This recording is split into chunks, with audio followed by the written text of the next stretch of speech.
الحمد لله نحمده ونستعينه ونستغفره ونؤمن به ونتوكل عليه ونعوذ بالله من شرور أنفسنا ومن سيئات أعمالنا من يهده الله فلا مضل له ومن يضلله فلا هادي له ونشهد أن لا إله إلا الله وحده لا شريك له ونشهد أن سيدنا وسندنا وحبيبنا ومولانا محمدا عبده ورسوله أما بعد فأعوذ بالله من الشيطان الرجيم بسم الله الرحمن الرحيم يرفع الله الذين آمنوا منكم والذين أوتوا العلم درجات وقال تعالى في مقام آخر قل هل يستوي الذين يعلمون والذين لا يعلمون وقال تعالى فاسألوا أهل الذكر إن كنتم لا تعلمون وقال النبي صلى الله عليه وسلم العلماء ورثة الأنبياء وإن الأنبياء لم يورثوا دينارا ولا درهما إنما ورثوا العلم وقال عليه الصلاة والسلام إن الله لا يقبض العلم انتزاعا ينتزعه من العباد ولكن يقبض بقبض العلماء أو كما قال رسول الله صلى الله عليه وسلم آمنت بالله صدق الله العلي العظيم وصدق رسوله النبي الكريم اللهم صل على سيدنا ومولانا محمد في أول كلامنا اللهم صل على سيدنا ومولانا محمد في أوسط كلامنا اللهم صل على سيدنا ومولانا محمد في آخر كلامنا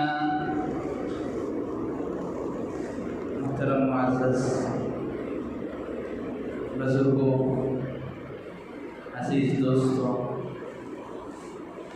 نوجوان بھائی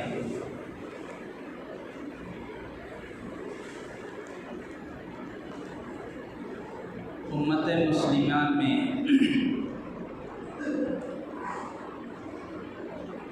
چند ایسی خرابیاں ہوتی ہیں امت چند ایسے گناہوں میں ملوث ہو جاتی ہے شعوری طور پر ہو یا غیر محسوس طریقے پر جو اللہ تبارک و تعالیٰ کے یہاں اتنے سخت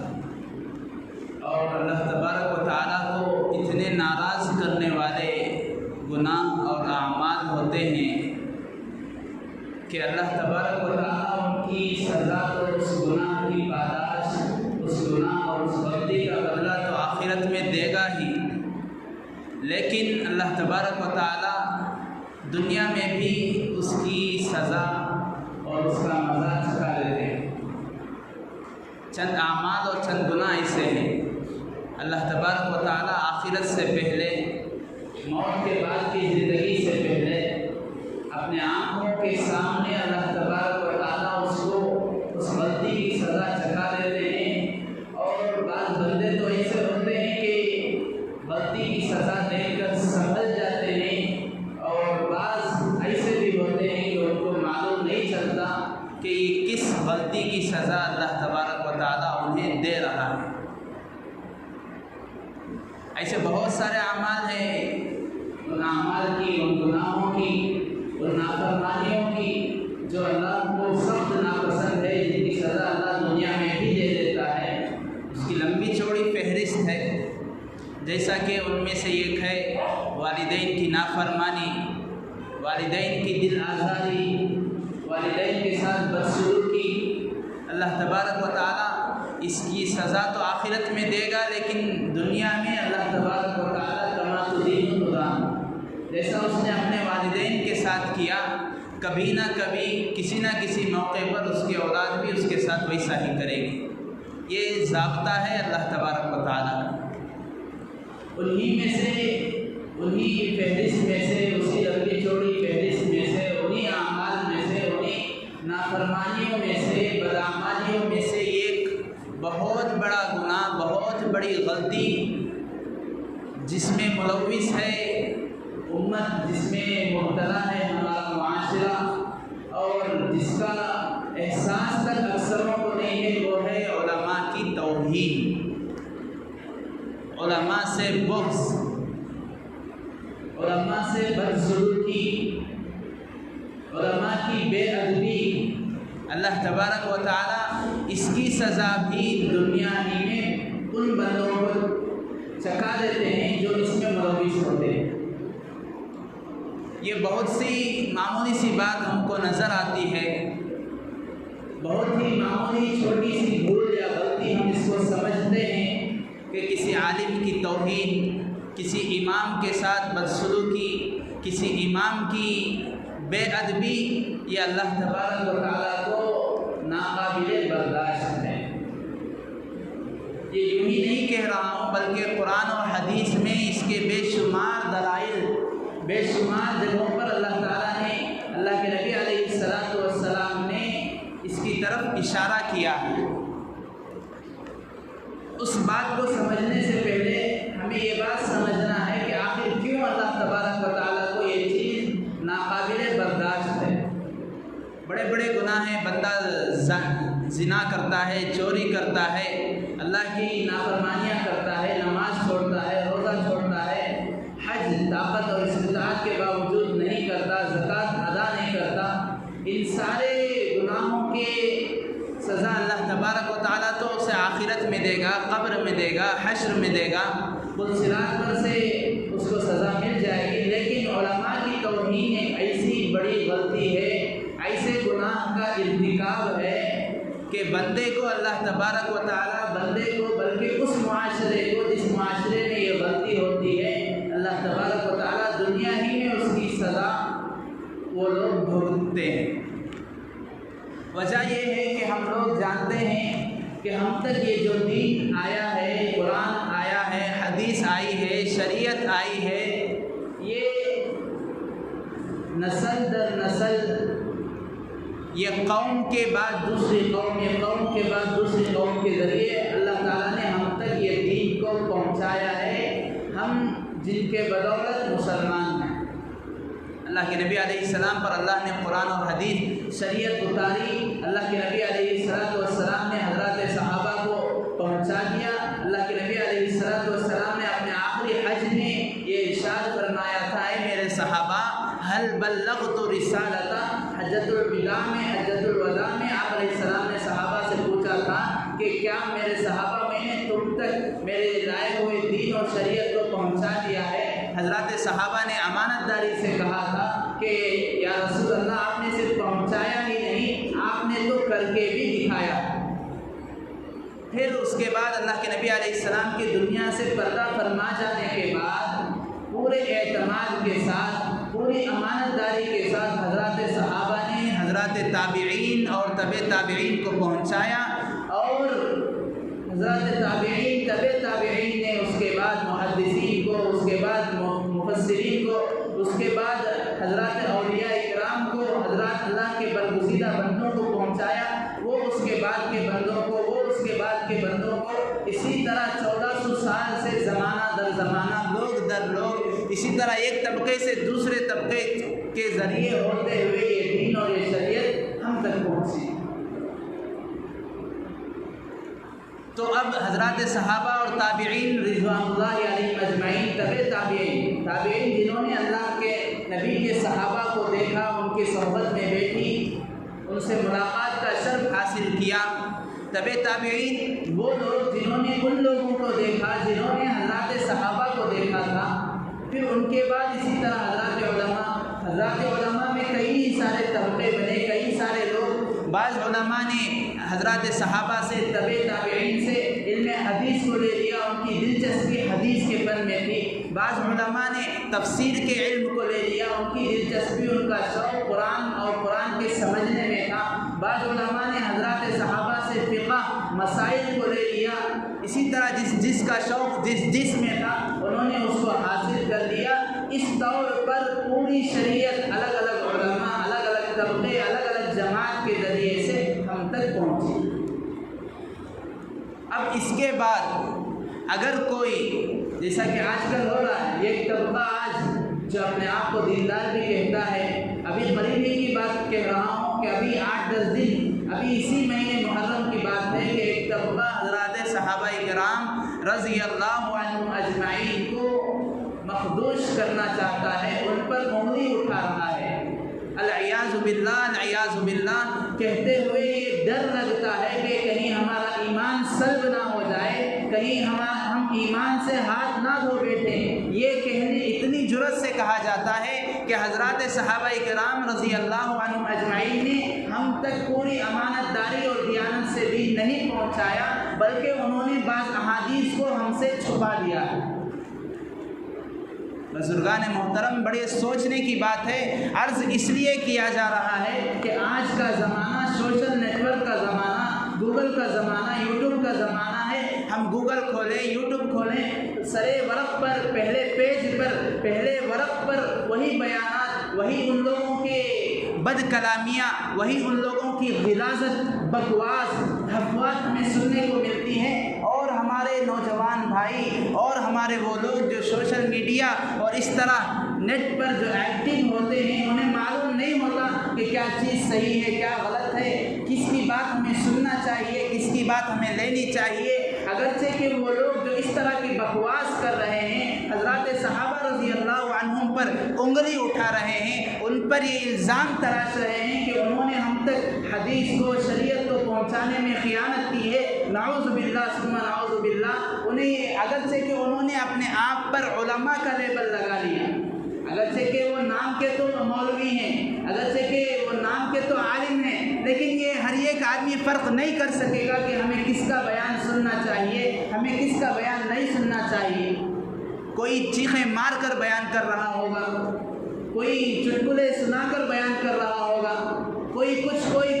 کسی کے ہاتھ میں فون مل گیا، کوئی بہت کچھ معلومات اس نے حاصل کر لی، اپنے آپ کو اس نے ڈاکٹر کا، اپنے نام کے سامنے ڈاکٹر کا لقب لگا لیا، اپنے نام کے آگے اس نے مولوی کا، عالم کا لقب لگا لیا۔ حقیقت میں نہ وہ عالم ہے، حقیقت میں نہ وہ شریعت کو جاننے والا ہے، نہ شریعت کو سمجھنے والا ہے، نہ قرآن اور حدیث کو اس نے کسی کے سینے سے سینے کو لیا۔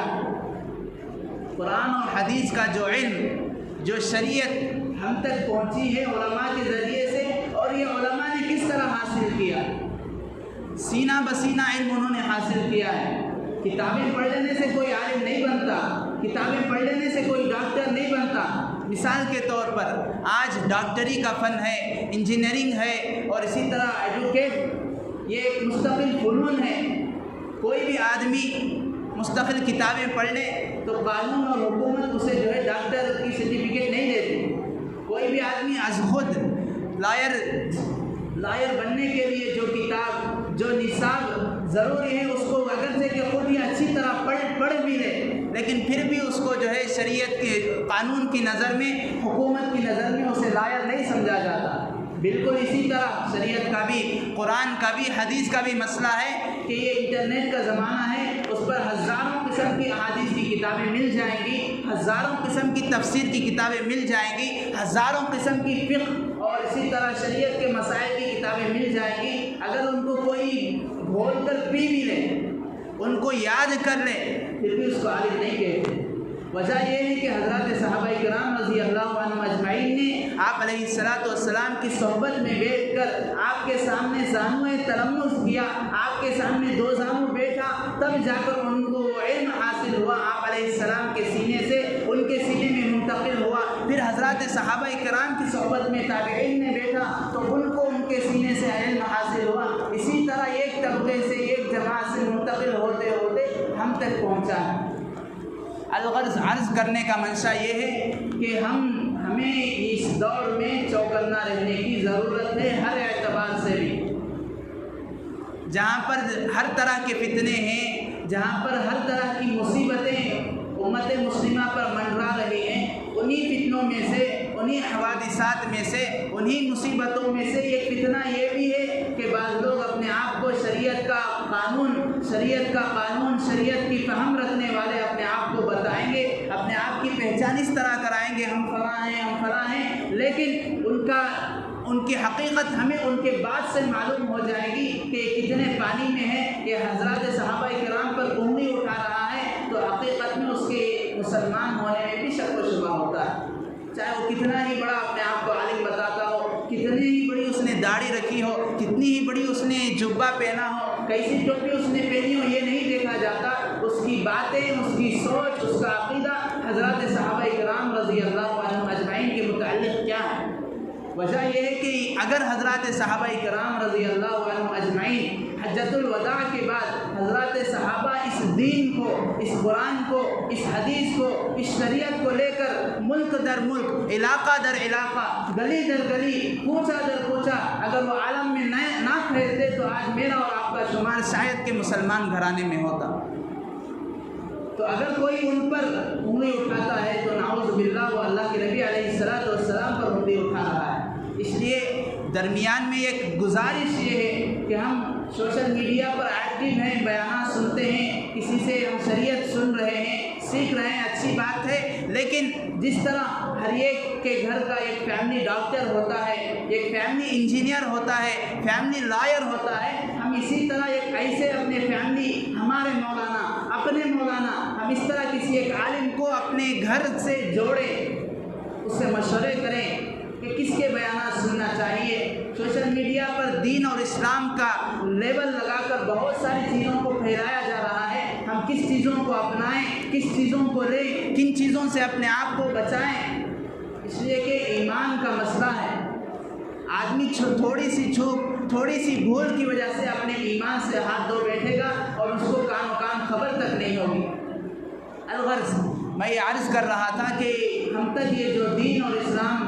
پھیلا ہے، ہم تک جو آیا ہے، آج ہم اور آپ اپنے آپ کو مسلمان کہتے ہیں بڑے فخر سے، تو حضرات صحابہ کرام رضی اللہ عنہم اجمعین کے بعد ہم تک دین کو پہنچانے میں جو بڑا کردار، جو بڑی قربانیاں، جو بڑے جد و جہد سے ہم تک دین کو پہنچایا ہے، وہ حضرات علماء کرام کی جماعت ہے، انہوں نے پہنچایا ہے، وہ آج بھی دین اور حدیث کو، قرآن کو، تفسیر کو پہنچا رہے ہیں اور انشاءاللہ تا قیامت اس کام کو کرتے رہیں گے۔ اب ہماری ذمہ داری یہ ہے کہ ہم ان کی قدردانی کر لیں،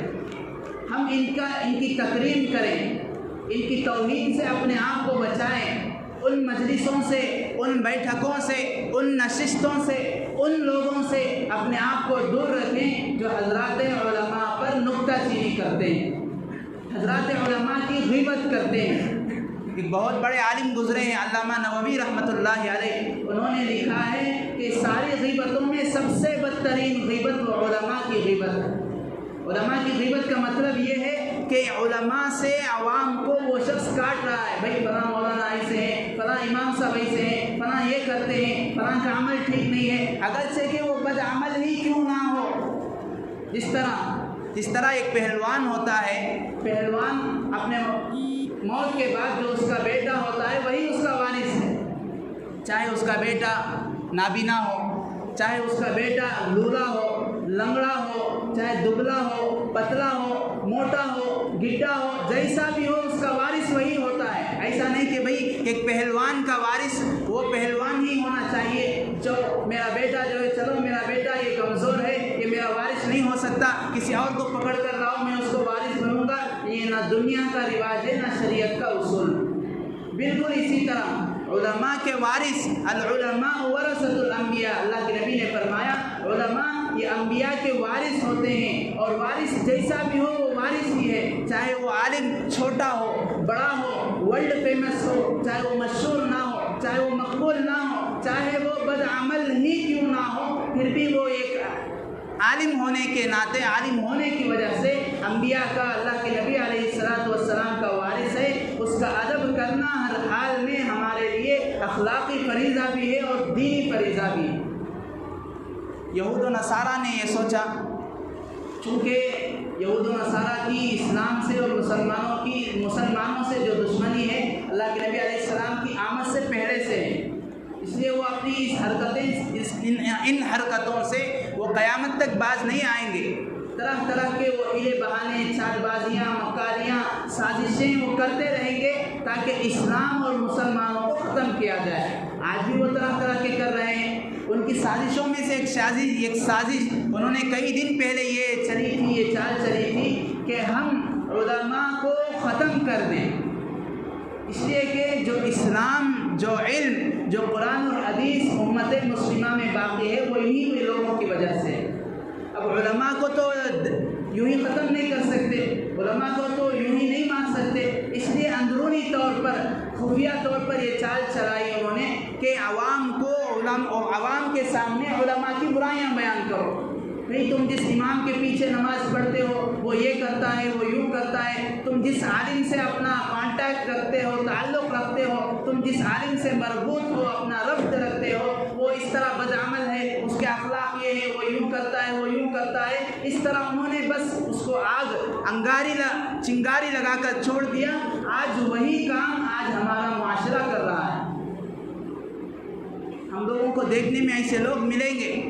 امام کے پیچھے نماز پڑھیں گے، ایک عالم سے ہاتھ ملائیں گے، مصافحہ کریں گے، معانقہ کرائیں گے اور یہ بھی کہیں گے کہ حضرت ہمارے لیے دعا کر دو، ہمارے روزگار کے لیے دعا کرو، ہمارے اچھائی کے لیے دعا کرو، ہمارے گھر میں، ہمارے روزگار میں خیر و برکت کے لیے دعا کرو۔ اور وہی شخص پیٹھ پیچھے لوگوں کو جا کر کہے گا بھئی مولانا جو ہے ایسے ہیں، امام صاحب ایسے ہیں، وہ فلاں وقت آتے ہیں، فلاں وقت نہیں آتے۔ تو گویا کہ اگرچہ کہ اس کی بات صحیح ہے،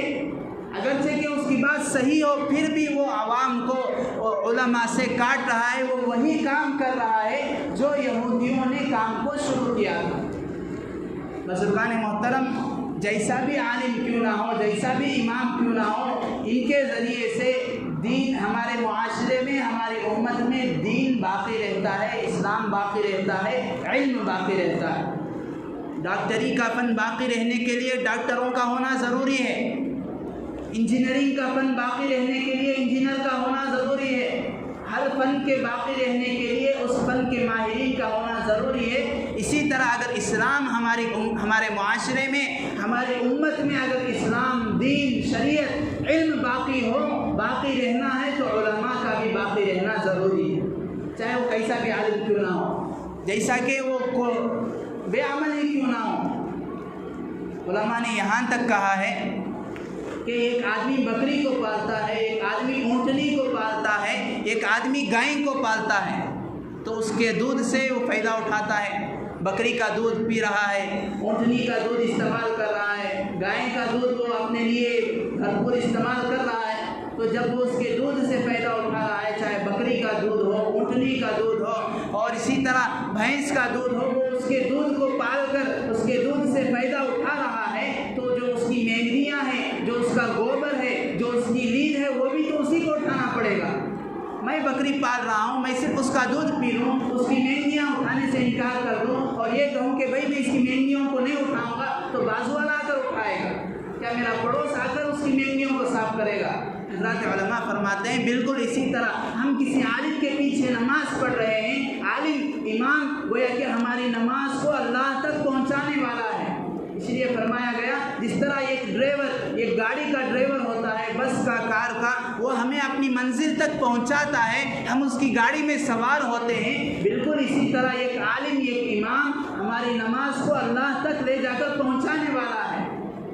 تو ہم اس کے پیچھے اپنی نمازوں کو پڑھ رہے ہیں، جمعہ کے خطبے سن رہے ہیں، عیدوں کی نماز پڑھ رہے ہیں، ہم اس سے نماز کے، روزے کے، زکوٰۃ کے، حج کے، اپنے معاشرتی، اخلاقی معاملات کے جو بھی مسائل ہوں ہم اس سے پوچھتے ہیں، ہم اس سے فائدہ اٹھا رہے ہیں، اس سے چوک ہو جائے، اس سے بھول ہو جائے، اس سے کوئی عمل ایسا سرزد ہو جائے جو ہمارے لائق نہ ہو، جو ہمارے شان کے مناسب نہ ہو، جو ہمیں برداشت کرنے کے قابل نہ ہو، تو بھی برداشت کرنا پڑے گا۔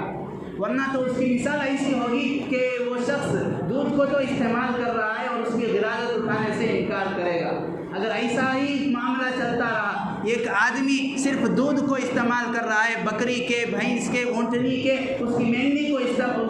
کو صاف نہیں کر رہا ہے، اس کی مینڈی پر پردہ پوشی نہیں کر رہا ہے۔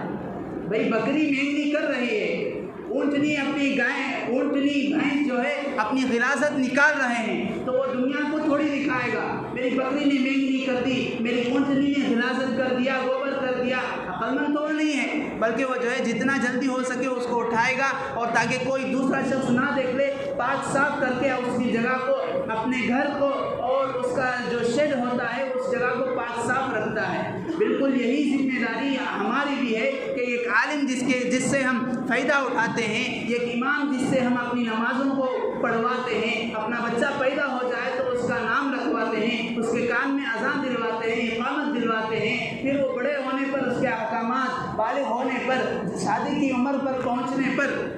یہاں تک کہ اس کی موت پر، جنازے پر، کفن دفن پر، ان سارے میں ہمیں ایک عالم کی ضرورت پڑتی ہے۔ جب اس سے ہم فائدہ اٹھا رہے ہیں تو اس سے کچھ برائی ہو جائے، اس سے کچھ عمل ناقابل برداشت عمل سرزد ہو جائے، تو یہ ہماری ذمہ داری ہے کہ ہم اس عیب پر، اس بے عملی پر پردہ پوشی کریں۔ ایسا نہیں کہ کوئی عمل ایسا سرزد ہو گیا تو ہنگامہ کر دیے، ڈھنڈورا پیٹ رہے ہیں کہ فلاں مولانا، فلاں امام صاحب ایسا کرتے ہیں، وہ جو ہے پابندی نہیں کرتے۔ جو بھی ہو بزرگان محترم، اللہ تبارک و تعالیٰ نے ایک عالم کو علم دے کر اس کا بیڑا دنیا اور آخرت میں پار کر دیا،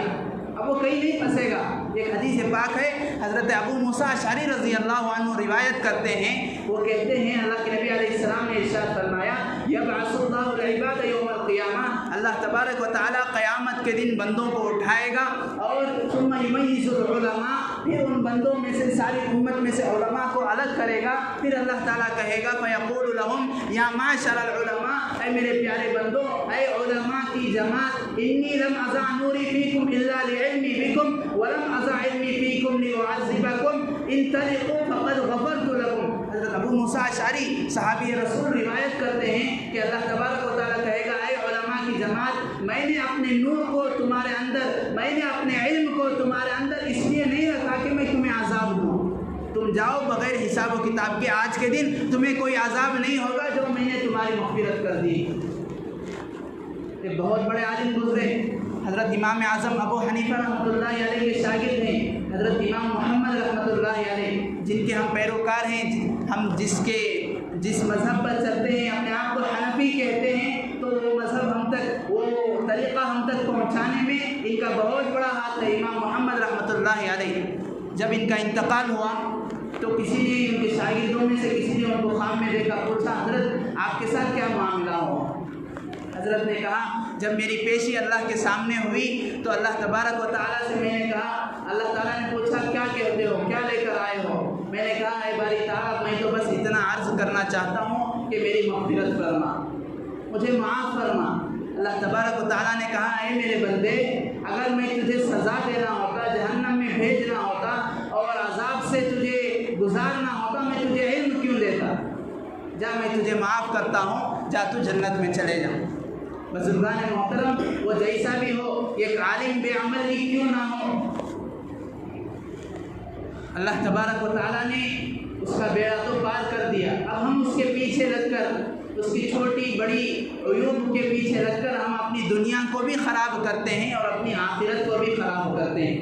علماء نے فرمایا کہ جو شخص ایک عالم کے عیب جوئی کرتا ہے،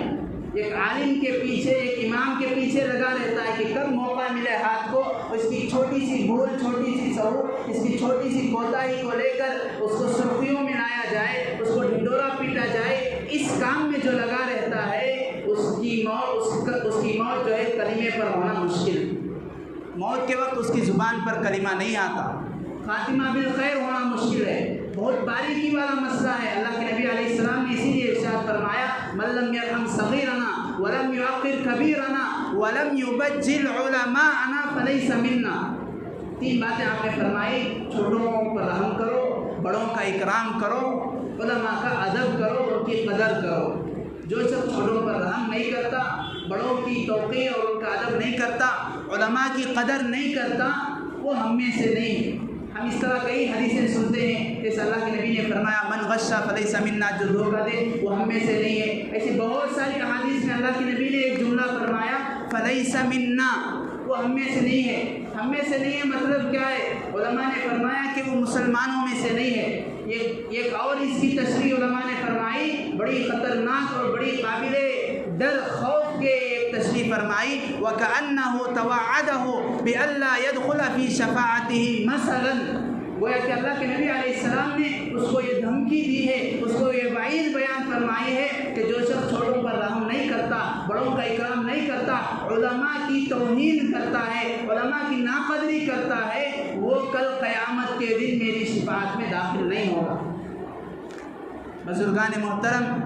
کل قیامت کے دن اللہ تبارک و تعالیٰ کے یہاں اگر کسی کی چلے گی سب سے پہلے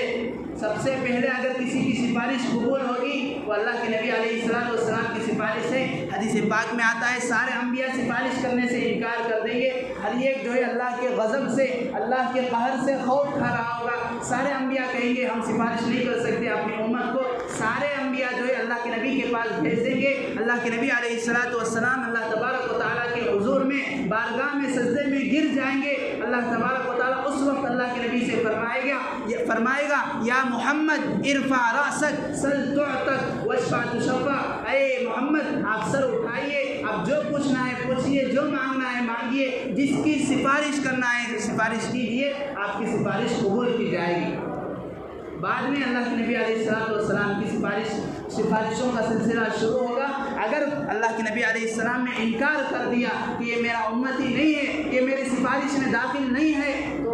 کل قیامت کے دن اللہ کے قہر سے، اللہ کے خوف سے، جہنم کے عذاب سے ہمیں بچانے والا کوئی نہیں ہوگا۔ اس لیے عرض کرنے کا منشا یہ ہے کہ ہم آج کے دور میں اگر علماء کی قدردانی کر لیں تو ہمارے معاشرے میں جو بہت بڑی بڑی خرابیاں ہیں ان سب پر روک تھام ہو سکتی ہے، ان برائیوں کا دروازہ، ان اللہ کی نافرمانیوں کا دروازہ بند ہو سکتا ہے۔ ایک حدیث پاک میں اللہ کے نبی علیہ السلام نے فرمایا،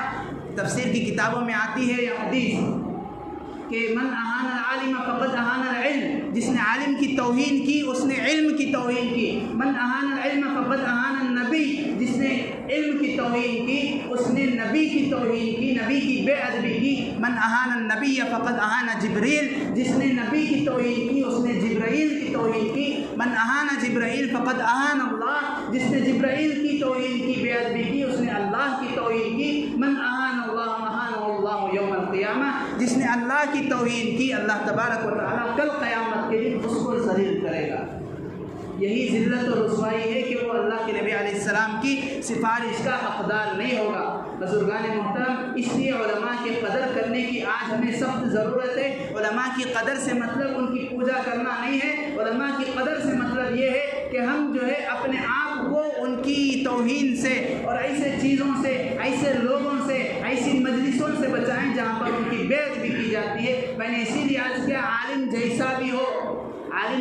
بھی ہو اس کی عزت کرنا ضروری ہے۔ حضرت مولانا الیاس صاحب رحمۃ اللہ علیہ بانی دعوت و تبلیغ، حضرت کے پاس چند لوگ آئے، حضرت سے کہا حضرت ہم لوگ سنتے رہتے ہیں کہ علماء کی قدر کرو، علماء کی قدر کرو، کیا ہر عالم کی قدر کرنا ہم پر ضروری ہے؟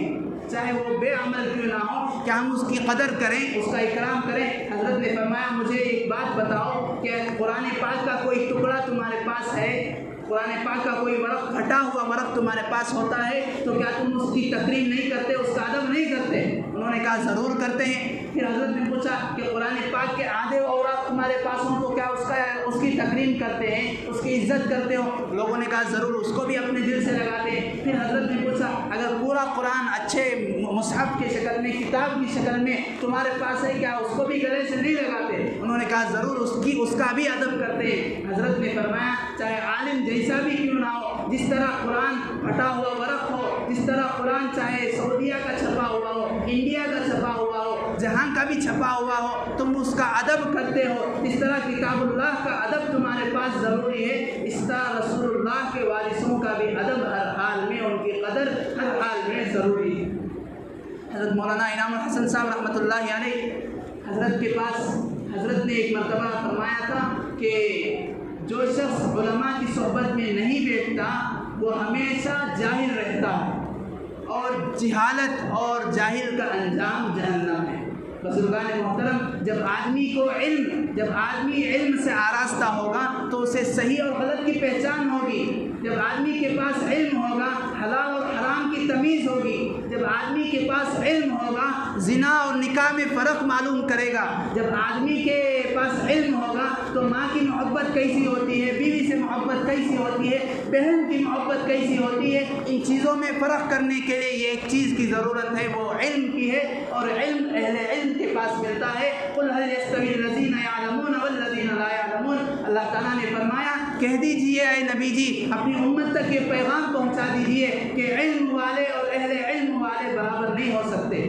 بزرگان محترم، ابھی عنقریب میں ایک واقعہ گزرا ہے ہمارا کرناٹک ہی کا، کہ ایک امام صاحب، ایک عالم صاحب اب مسجد کے دیے ہوئے گھر میں رہ رہے تھے۔ بارش ہوئی، بارش تیز ہونے کی وجہ سے چھت گر گئی، وہ اور ان کی بیوی اور ان کے 3 بچے، 2 بچے اور ایک لڑکی وہیں پر شہید ہو گئے، اسپاٹ پر ان کی موت ہو گئی۔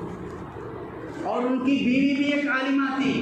ایک مدرسے میں تعلیم دے رہی تھی۔ اتنا دکھ ہوتا ہے کہ ہم پیدا ہونے سے لے کر موت تک، قبر میں جانے تک جس شخص کی ہمیں ضرورت پڑتی ہے، جس کی رہبری کی، جو بغیر غرض کے ہماری رہبری کرتا ہے، بغیر مطلب کے ہماری رہبری کرتا ہے، دنیا میں کوئی بھی شخص، باپ بھی بغیر غرض کے، بغیر مطلب کے ہماری رہبری، ہماری پرورش نہیں کرتا۔ علماء نے یہاں تک فرمایا باپ بھی یہ چاہتا ہے کہ وہ میرا اکرام کرے، بڑا ہو کر میرا نام روشن کرے، یہ غرض چھپا ہوا رہتا ہے، لیکن ایک عالم، ایک امام اس لیے رہبری کرتا ہے کہ اس کی دنیا بھی سنور جائے، اس کا دین بھی سنور جائے۔ ایک عالم کی موت بارش کے گرنے کی وجہ سے، اتنا بوسیدہ، اتنا پرانا گھر کہ دیواریں اور چھت گرنے کی وجہ سے ان کا انتقال ہو گیا۔ اب بتاؤ کہ اس کے ذمہ دار کون ہیں؟ اس کے ذمہ دار تو ظاہر سی بات ہے اس علاقے والے ہیں، ذمہ دار مسجد کی کمیٹی کے ذمہ دار ہیں۔ اسی لیے علماء نے فرمایا چاہے جو کوئی بھی ہو، چاہے اس کے پاس تولیت آ جائے، وہ صدر ہو، سیکریٹری ہو، چاہے مالدار ہو، اس کے پاس مال آ جائے، اس کا مطلب یہ نہیں کہ وہ ایک عالم کی، ایک امام کی توہین کرے گا۔ اگر وہ توہین کرے گا تو یقین کے ساتھ علماء نے کہا، قسم کھا کر بیان کیا ہے علماء نے کہ اس کی موت کے وقت اسے کلمہ نصیب نہیں ہوگا، اس کی دنیا بھی خراب، اس کی آخرت بھی خراب، اس کی حشر بھی خراب۔ بزرگان محترم، اس لیے عالم جیسا بھی ہو، امام جیسا بھی ہو، ہم پر یہ احسان ہے کہ آج ہم اسی کی وجہ سے مسلمانوں کے گھروں میں پیدا ہوئے ہیں، آج اسی کی وجہ سے ہم انشاءاللہ مسلمان اسلام کی حالت میں ہماری موت ہوگی، اور اسی کی وجہ سے ہماری موت کے بعد وہی ہماری نماز جنازہ پڑھائے گا اور صحیح معنوں میں کفن دفن کی رہبری بھی کرے گا۔ اس لیے گزارش ہے کہ ہم اس چیز پر اگر توجہ دیں گے، اگر ہمارے معاشرہ یہ چیز پر ہم توجہ دیں گے تو ہمارے معاشرے سے، ہمارے امت سے وہ ساری برائیاں ختم ہو جائیں گی۔ اسی وجہ سے، اسی چیز کی وجہ سے آج امت جو ہے صحابہ پر بھی تانا کشی کر رہی ہے، صحابہ کو بھی برا بھلا کہہ رہی ہے۔ جب صحابہ کو نہیں چھوڑا تو ہم سوچیں کہ کیا علماء کو چھوڑیں گے؟ اس سے ان کا تو کچھ نہیں بگڑتا، وہ تو چلا جائے گا، اس کے دل پر جو گزرتی ہے گزرنے، وہ تو گزرے گی، وہ اگر یہاں سے چلا جائے تو ہم کس حال میں دنیا سے جائیں گے؟ ہماری موت کیسی ہوگی، ہماری قبر کیسی ہوگی، ہماری حشر کیسی ہوگی، پل صراط پر کیا ہم صحیح معنوں میں گزر سکیں گے؟ اس دن جام کوثر کیا آپ علیہ السلام کے ہاتھ سے ہمیں نصیب ہوگا؟ اس دن آپ علیہ السلام ہمیں دیکھ کر پہچاننے سے انکار کر دیں، یہ کہہ دیں یہ میرا امتی نہیں ہو سکتا، یہ کہہ دیں یہ میری شفاعت میں داخل نہیں ہو سکتا، یہ میرے امتی کے زمرے میں نہیں آ سکتا، تو اس دن ہمیں اللہ کے عذاب اور قہر سے کوئی بچانے والا نہیں۔ جس دن باپ بیٹے سے بھاگے گا، ماں بیٹی سے بھاگے گی، بھائی بھائی سے بھاگے گا، جوڑو شوہر بیوی شوہر سے بھاگے گی، ہر ایک کو اپنی اپنی پڑی ہوگی، ہر ایک یہ کہہ رہا ہوگا یا رب نفسی یا رب نفسی۔ اس دن ہمارے لیے کام آنے والی ذات رسول اللہ صلی اللہ علیہ وسلم کی سفارش ہے، اور اس سفارش میں ہمیں حقدار بننا ہے، اس سفارش کا ساجیدار بننا ہے۔ تو علماء کی عزت، علماء کی توقیر کرنا ضروری ہے۔ بس گزارش یہی ہے کہ جس طرح ہمارا فیملی ڈاکٹر ہے، جس طرح ہمارا فیملی لائر اور انجینئر ہوتا ہے، اس طرح ہم ایک عالم کو ہمارے مولانا، اپنے مولانا، ہمارے امام صاحب کہہ سکیں، تاکہ ہم اس سے دنیا میں رہتے ہوئے ہر ایک فتنے سے بچ سکیں اور اپنی آخرت کو سنوار سکیں۔ یہ کہہ کر اس لیے ہم ان کی ہر بات کو سنیں۔ خصوصاً دینی معاملے میں ان سے مشورہ کریں۔ دنیاوی معاملہ ہمارا جو بھی ہو ضروری نہیں ان سے مشورہ کرنا، دینی معاملہ ہے کوئی بھی دینی بات ہے اس میں مشورہ کریں اور جتنا ہو سکے ان کے تعاون کی فکر کریں۔ آخر میں ایک گزارش ہے کہ ہم لوگ مسجد کو آتے ہیں، مسجد کے پانی استعمال کرتے ہیں، مسجد کی دیوار مسجد کی چٹائی پر ہم نماز پڑھتے ہیں، اسی طرح ہمارا یہ فکر ہمارا یہ فریضہ ہے کہ جس طرح ہم یہاں پر آ کر یہاں کی ہر ایک چیز استعمال کر رہے ہیں اس کی آبادی کی فکر کرنا بھی ہمارے لیے ضروری ہے۔ ہر جمعہ ہمیشہ یہ بات کہی جاتی ہے مسجد کی آبادی کے طریقے دو ہیں، ایک تو اعمال سے مساجد کو آباد کیا جاتا ہے، پہلے اس چیز کی فکر کریں 5 وقت نمازوں کے ذریعے سے مساجد کو بند کر مساجد کو آباد کریں، ورنہ وہ دن دور نہیں کہ ہم اس کو آباد نہیں کریں گے تو غیر اس کو آباد کریں گے، غیر اس پر قبضہ جما لیں گے، پھر ہم دیکھتے رہ جائیں گے اور افسوس کرتے رہنا پڑے گا۔ اسی طرح دوسرا طریقہ مالی تعاون کے ذریعے سے مساجد کو آباد کرنے کی فکر کریں، جیسا کہ ہمارے ماہانہ اخراجات ہوتے ہیں، گھر کا راشن کا خرچ ہوتا ہے، بچوں کا خرچ ہوتا ہے، دوائی دارو کا خرچ ہوتا ہے، ان میں ہم یہ خرچہ جو ہے مسجد کا بھی رکھ لیں، ہفتے میں 2 ہفتے میں 3 ہفتے کا ماہانہ مسجد کو ہم اتنا دیں گے، 10 روپیہ 50 روپیہ 100 روپیہ، اگر مسجد کو آنے والے 300 لوگ ہیں، 500 لوگ ہیں، 400 لوگ ہیں، ہر ایک بھی اگر 50 روپے کے ذریعے سے مسجد کا تعاون کرے گا، مسجد کے سارے اخراجات سہولت سے ہو سکیں گے۔ مسجد کے جو ملازمین ہوتے ہیں، مسجد کے جو خدمت کرنے والے ہوتے ہیں، کیونکہ یہ مساجد مدارس اسلام کے علم کے مراکز ہیں، جس طرح اہل علم کا علماء کا ادب کرنا ان کا تعاون کرنا ہمارا دینی فریضہ ہے، اسی طرح علم کے مراکز کا بھی تعاون کرنا ہمارا دینی فریضہ ہے۔ اللہ تبارک و تعالیٰ سے دعا ہے اللہ تبارک و تعالیٰ علماء کی توہین کرنے سے ہمیں اپنے آپ کو بچا کر رکھنے کی توفیق نصیب فرمائے۔ اللہ تبارک و تعالیٰ علم کے اور علم کے مراکز کے اور اہل علم کی ادب کرنے کی، صحیح معنوں میں قدردانی کرنے کی اور ان سے سیکھ کر اپنے دین اور دنیا کو بنانے کی توفیق نصیب فرمائے۔ آمین وآخر دعوانا الحمدللہ رب العالمین۔